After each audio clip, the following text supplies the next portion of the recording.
ये बिजली जल रही है, कुछ मात्रा में प्रकाश आपको दिखाई दे रही है, पर बहुत जगह अंधेरा भी पड़ा है। तो इससे भी बड़ा रात्रि है। अज्ञान तिमिरांधस्य ज्ञानंजन शलाकया चक्षुरुन्मीलितं येन तस्मै श्री गुरुवे नमः। हे भाइयों बहनों, कि अज्ञान रूपी रात्रि को मिटाने के लिए हमें सद्गुरु की शरण में जाना ही होगा। ज्ञान प्राप्त करने के दो ही रास्ते हैं मित्रों, बोलो गायत्री माता की।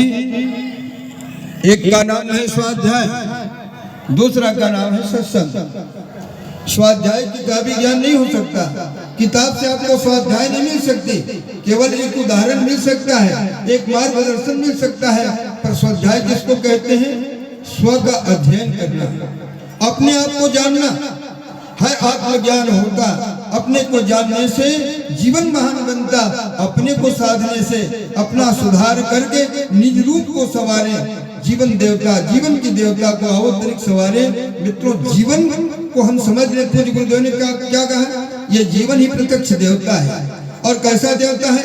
भटका हुआ देवता है।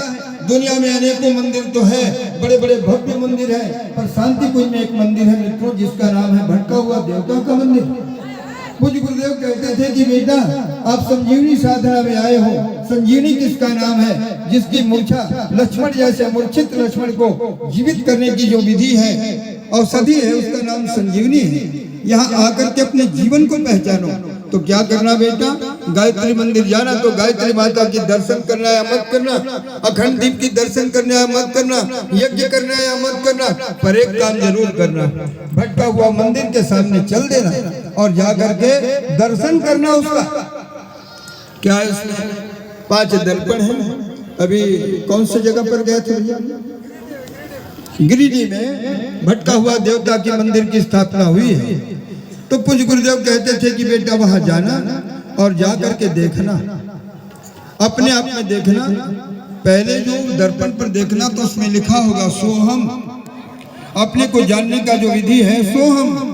श्वास लेते हैं आप नाक से, तो यही आवाज करता है सोहम, अर्थात जो परमात्मा है वही हम हैं और कोई नहीं। ये श्वास ही परमात्मा का दिया हुआ जीवन है और उससे आवाज निकल रही है सोहम, अर्थात तो परमात्मा है, हम हैं। दूसरे दर्पण पर जाना बेटा, देखना शिवोहम। शिव किसको कहते हैं? जो जीव का कल्याण करता है। शिव कहने से परम शांति की अनुभूति होती है। तो वहां जाकर के देखना शिवोहम। शिव के सामने जो भी जाता है सबका कल्याण करता है। उसी तरह मनुष्य के पास में जो भी प्राणी आए, सबको कल्याण करने के लिए परमात्मा ने हमें भेजा, परोपकार के लिए भेजा।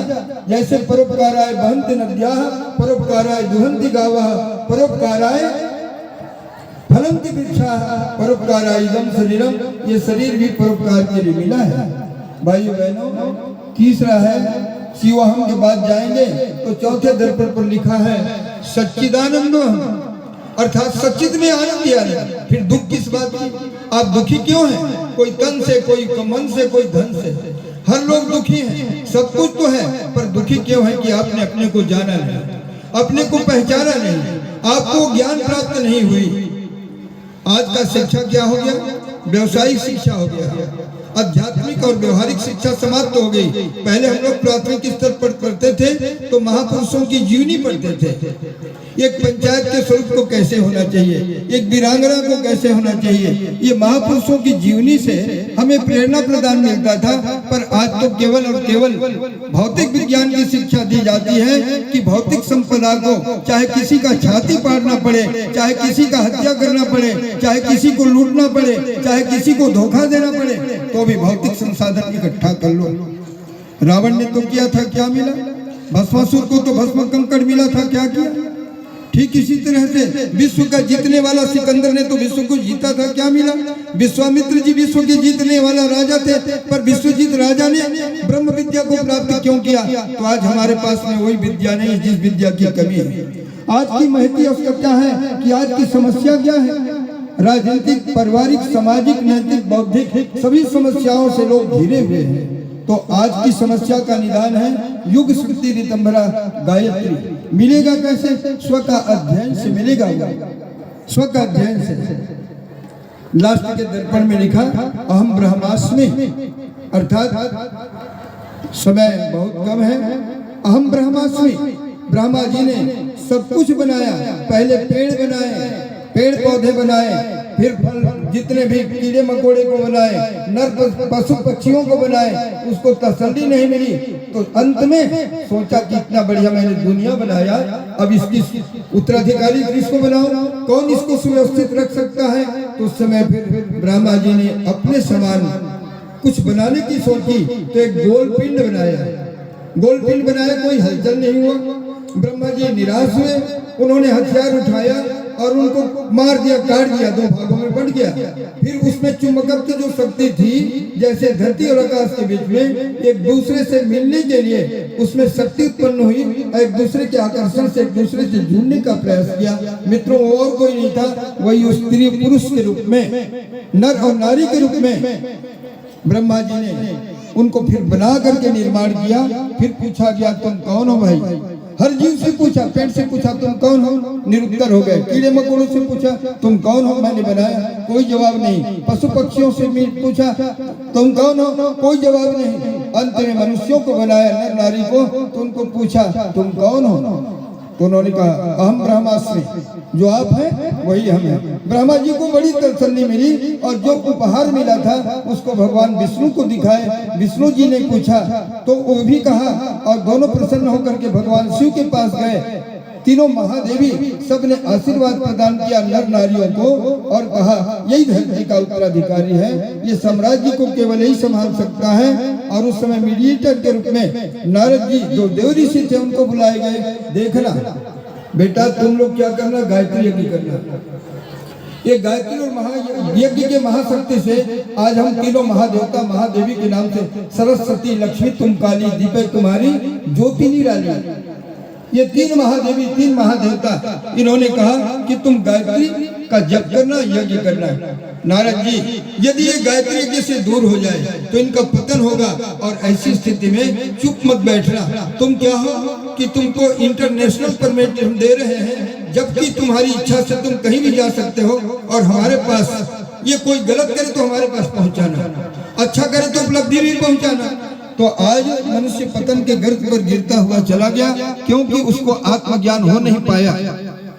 सद्बुद्धि है ही नहीं, बुद्धि तिगड़मी बुद्धि है, तिगड़मी बुद्धि सद्बुद्धि नहीं है। इसलिए पूज्य गुरुदेव ने कहा, एक सूत्र लिखा है, सत्संग स्वाध्याय तो सब लोग कर नहीं सकते। महात्मा बुद्ध ने स्वाध्याय किया, राजपाट छोड़ दिया, भगवान बन गए। भरथरी जी ने स्वाध्याय किया, अपने आप को जाना, राजपाट छोड़ दिया।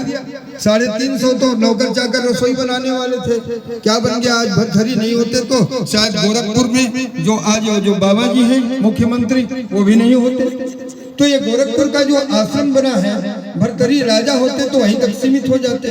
ठीक इसी तरह से राम जी अपने आप को सीमित दायरे में बांध लेते, वनवास नहीं जाते तो राम जी को कौन जानते। भगवान कृष्ण को देखिए, भगवान कृष्ण कितना उन्होंने तब किया, इंद्र को चुनौती दिया। उस समय की पूजा पद्धति, हम लोग कहते हैं हम तो कृष्ण को मानते हैं भाई, हम तो राम को मानते हैं भाई, हम तो हनुमान को मानते हैं। ठीक है, मानते हो मानो, पर आज का सबसे बड़ा देवता युग शक्ति के रूप में गायत्री, गायत्री के बिना उद्धार हो ही नहीं सकते, गायत्री के बिना आपको शांति मिल ही नहीं सकती। इसलिए युग शक्ति गायत्री को पूज्य गुरुदेव ने अपने अखंड तपस्या के बल पर जन सामान्य के लिए सब सुलभ कराया। मित्रों, दूसरा है जो पूज्य गुरुदेव ने लिखा है नवयुग के संविधान में, मन को कुविचारों और दुर्भावनाओं से बचाए रखने के लिए निमित्त स्वाध्याय और सत्संग की व्यवस्था रखे रहेंगे। तीसरा बात है सत्संग, जो आज हम लोग सब करने जा रहे हैं। देखिए, इसमें बच्चे भी, बूढ़े भी, पढ़े लिखे भी, अनपढ़ लोग भी, सभी लोग सत्संग कर रहे हैं, सब आनंद ले रहे हैं। तो इसमें जो ज्ञान मिलता है, बड़े बड़े लोगों को ज्ञान प्राप्ति हुई है। उदाहरण के लिए अंगुलीमाल, राम मोला, वाल्मीकि बने, आप जानते हैं, रत्नाकर डाकू। तो ये सत्संग के माध्यम से इनका जीवन में सुधार हुआ है। इसलिए पूज्य गुरुदेव ने कहा, ये मन का काम है, जैसे पानी को आप छोड़ो तो बहाव की ओर बहता है, ठीक इसी तरह से मन भी नीचे की ओर जाता है। इसको ऊपर उठाना हो तो क्या करना पड़ेगा, सत्संग करना पड़ेगा, स्वाध्याय करना पड़ेगा। तो सब लोग तो स्वाध्याय नहीं कर पाएंगे, पर सत्संग के माध्यम से किसको किसको क्या क्या मिला। आइए भजन सुने। सुंदर सा भजन है सत्संग पर आधारित। और इस 4 दिन में जो सत्संग में हम ज्ञान प्राप्त करेंगे, इससे हम सबके जीवन में कायाकल्प हो जाएगा, हमारा जीवन सुधरता हुआ चला जाएगा। इसलिए आइए हम आज के पावन सत्संग पर गायत्री यज्ञ के महत्व और अपने जीवन के लक्ष्य को पहचान पाए तो हमारा जीवन धन्य हो सकता है। बोलो गायत्री माता की जय। सत्संग ने कई का जीवन बदल दिया है, ऋषियों मनीषियों ने इस पर ही बल दिया है। सत्संग ने कई का जीवन बदल दिया है, ऋषियों मनीषियों ने इस पर ही बल दिया है। संतों विचारकों ने इस पर ही बल दिया है। सत्संग ने कई का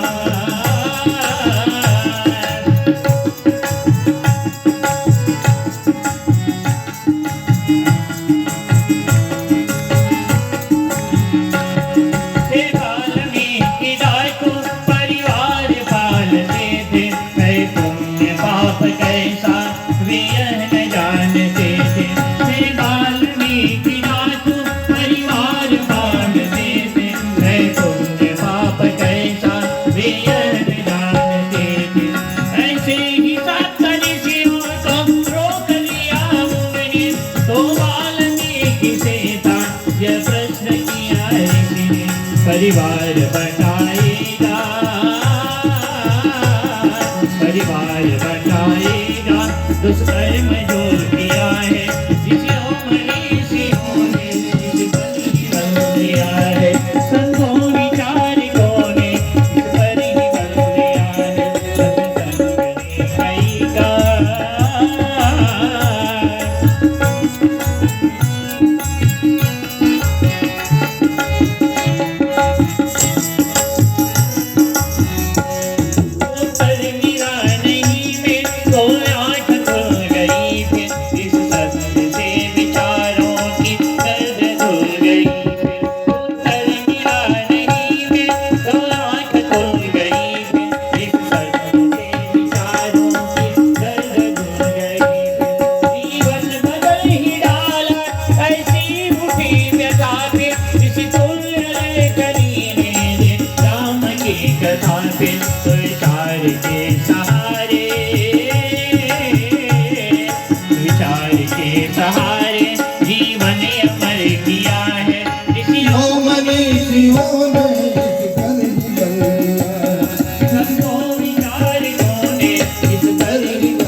के सहारे, सत्संग के सहारे तुलसी हमें दिया है। ऋषियों मनीषियों ने इस पर ही बल दिया है। संतों विचारकों ने इस पर ही बल दिया है। सत्संग ने कई का जीवन बदल दिया है। सत्संग ने कई का जीवन बदल दिया है। ऋषियों